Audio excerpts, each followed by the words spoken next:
प्रिय भक्तगण, आज हम आपको एक कथा का श्रवण करा रही हूँ जो सुनने मात्र से आपके जीवन में सुख, संपत्ति और धन की वर्षा होगी। तो चलिए कथा को प्रारंभ करते हैं। भगवान शिव माता पार्वती से कहते हैं, अक्सर इंसान जाने अनजाने में कुछ ऐसी गलतियां कर देते हैं जिनका पछतावा उन्हें बाद में होता है, और जब उन्हें उन गलतियों का पता चलता है तब तक बहुत देर हो चुकी होती है। तब माता पार्वती पूछती है, हे प्राणनाथ, आखिर वे कौन सी गलतियां हैं जो इंसान को पता नहीं चलती है, जो इंसान को बर्बाद कर देती है। तब भगवान शिव की कहते हैं, हे देवी, आज की इस कहानी में मैं आपको वही बातें बताने जा रहा हूँ कि इंसान की वो कौन कौन सी गलतियां हैं जो आगे चलकर उसकी बर्बादी का कारण बन जाता है। अगर आप यह कहानी सुन रहे हैं तो पूरा सुनिए। इस कथा को आधा अधूरा छोड़कर जाने की गलती मत करिएगा, क्योंकि इस पवित्र कथा को पूरा सुनने से मन चाहा फल की प्राप्ति होगी। इसलिए इस कथा को पूरा सुने। आप शिव भक्त हैं तो भोलेनाथ का अनादर ना करें। बहुत समय पहले की बात है, एक नगर में एक सेठ हुआ करता था।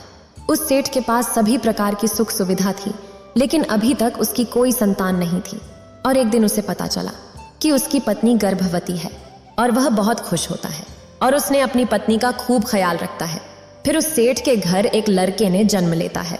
वह सेठ अपने पुत्र के जन्म की खुशी में बहुत खुश था और उसने पूरे नगर में मिठाइयां बांटता है। सेठ ने अपने बेटे के पालन पोषण में कोई कमी नहीं छोड़ता है। देखते ही देखते उसका बेटा बड़ा हो जाता है और उस सेठ ने अपने पुत्र को गुरुकुल भेजने का निर्णय लेता है ताकि वो पढ़ लिख कर एक अच्छा इंसान बन सके। उसने छोटी सी उम्र में ही अपने बेटे को शिक्षा ग्रहण करने के लिए गुरुकुल भेज दिया।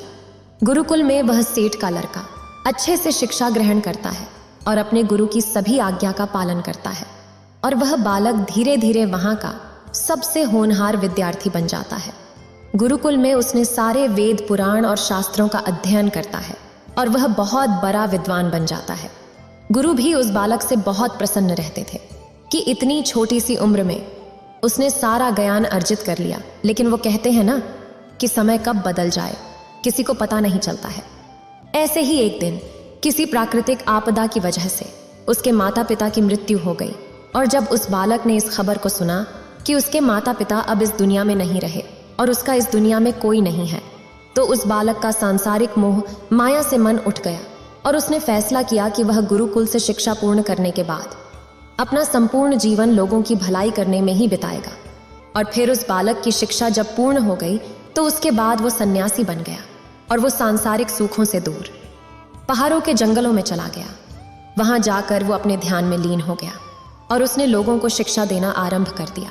समय के साथ साथ उसकी चर्चा चारों तरफ होने लगी।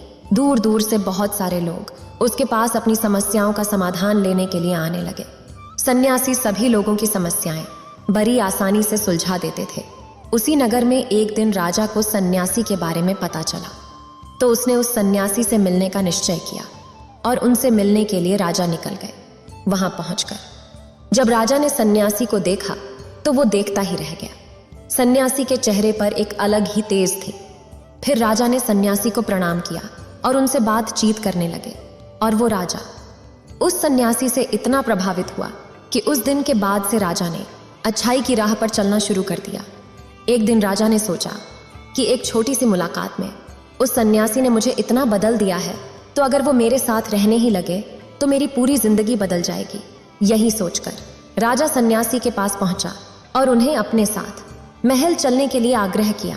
राजा का आग्रह सुनकर सन्यासी मना नहीं कर पाया और वह सन्यासी राजमहल चलने को तैयार हो गया। राजमहल पहुंचने पर राजा ने सन्यासी का सत्कार किया और उसके बाद राजा ने सन्यासी को एक शाही कमरे में भोजन कराया।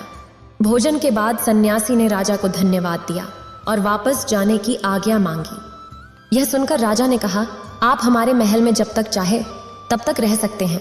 आपको यहाँ पर किसी भी प्रकार की कोई भी असुविधा नहीं होगी, और आप यहाँ रहेंगे तो हमें भी अच्छा लगेगा।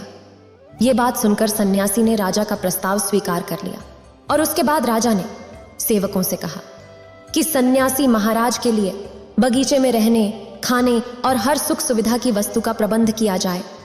फिर राजा की आज्ञा के अनुसार सेवकों ने एक सुंदर सी कुटिया का निर्माण कर दिया। उसके बाद वह सन्यासी कुटिया में ही रहने लगा, और अब उस कुटिया में रहते रहते सन्यासी को कई साल बीत गए। इस दौरान राजा ने उसकी खूब सेवा की, लेकिन कई सालों के बाद जब एक दिन राजा और रानी को जरूरी काम से दूसरे राज्य में जाना पड़ा, लेकिन राजा ने एक सेवादार को सन्यासी की सेवा के लिए नियुक्त कर दिया। लेकिन अगले ही दिन वह सेवादार बीमार पड़ गया और अपने घर चला गया। और कुछ दिनों बाद जब राजा वापस आया तो सन्यासी ने क्रोध में आकर राजा को खूब सुनाया और कहा, हे राजन, जो जिम्मेदारी तुम पूरी नहीं कर सकते तो उठाते ही क्यों हो? तब राजा ने सन्यासी से क्षमा मांगते हुए कहा, हे गुरुदेव, यदि मुझसे कोई भूल हो गई है तो मैं उसके लिए आपसे क्षमा मांगता हूँ। मुझे क्षमा कर दीजिए और आप अपना क्रोध शांत कीजिए और मुझे बताइए कि आखिर हुआ क्या है। उस सन्यासी ने कहा कि तुम्हारे जाने के बाद मुझे यहाँ पर किसी ने भोजन नहीं दिया। मैं बहुत दिनों से भूखा रह रहा हूँ और यहाँ पर आकर किसी ने पूछा तक नहीं कि मैं किस हाल में हूँ। यह सुनकर राजा ने सन्यासी से क्षमा मांगी और कहा, हे महात्मा, आज के बाद ऐसी कोई गलती नहीं होगी। फिर कुछ समय बाद सन्यासी शांत हो गया। जब राजा और सन्यासी के बीच वार्तालाप हो रही थी, उसी समय रानी ये सब वार्तालाप सुन रही थी और सब कुछ देख रही थी। उसके बाद राजा ने उनको कोई शिकायत का मौका नहीं दिया और सन्यासी की खूब सेवा की। लेकिन कुछ दिनों बाद राजा को फिर किसी जरूरी काम के लिए अपने राज्य से बाहर जाना पड़ा। लेकिन इस बार राजा ने अपनी रानी को कहा कि जब तक मैं वापस ना आ जाऊं तब तक तुम सन्यासी की देखभाल करना। यह सुनकर रानी ने कहा, महाराज, आप निश्चिंत होकर जाइए, मैं सन्यासी महाराज की अच्छे से देखभाल करूंगी। और उसके बाद रानी हर रोज समय पर खुद भोजन लेकर सन्यासी को भोजन दिया करती थी। लेकिन एक दिन रानी नहाने के लिए चली गई और सन्यासी को समय पर भोजन देना भूल गई और सन्यासी ने काफी देर तक भोजन का इंतजार किया। और जब भोजन नहीं आया तब सन्यासी सोच में पड़ गया और सोचा कि मैं खुद महल में जाकर देखूं कि क्या बात है, अब तक खाना क्यों नहीं आया है।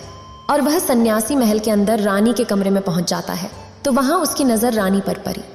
रानी के लंबे लंबे घने बाल क्योंकि उसकी कमर पर लहरा रही थी